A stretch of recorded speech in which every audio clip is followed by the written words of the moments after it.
আমি প্রথমেই বলেছি আপনাদের, আমরা আমাদের জায়গা থেকে সর্বোচ্চ সজাগ রয়েছি, সর্বোচ্চ চেষ্টা চালিয়ে যাচ্ছি যে কোনোভাবেই যাতে আমাদের খামারিরা কোনোভাবেই অসুবিধায় না পড়ে।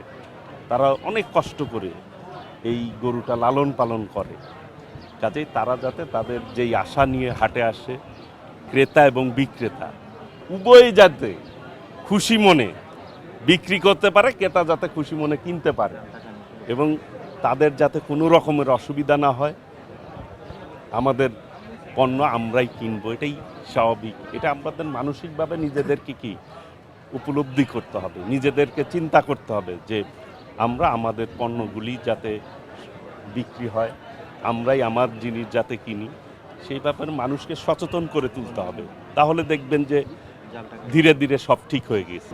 আমাদের আজকে তো হাট শুরু হলো, আমি এই হাট পরিদর্শন করছি, আমরা সেবার বিষয়টা নিশ্চিত করছি এবং এই হাটের অনিয়ম যদি কোনো থেকে থাকে সেইগুলিও আমরা আমাদের জায়গা থেকে সর্বোচ্চ চেষ্টা করব অনিয়মগুলি দূর করার জন্য এবং সঠিকভাবে যাতে পরিচালিত হয়, সবাই যাতে উপকৃত হয়, সেই ব্যাপারে সেবা দেওয়ার ক্ষেত্রে আমরা মৎস্য প্রাণী সম্পদ মন্ত্রণালয়ের পক্ষ থেকে এখানে অধিদপ্তরের ডিজি সহ কর্মকর্তারা রয়েছেন, আমরা আমাদের জায়গা থেকে সর্বোচ্চ সেবার জায়গাটা আমরা নিশ্চিত করছি।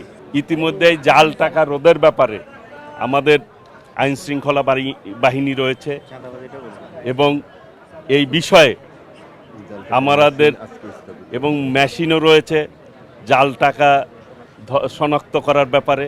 সেই ব্যাপারে আমাদের সর্বোচ্চ প্রস্তুতি রয়েছে, অর্থাৎ কোনোভাবেই কেউ যাতে প্রতারিত না হয় সেই ব্যাপারটাও আমরা খেয়াল রাখছি।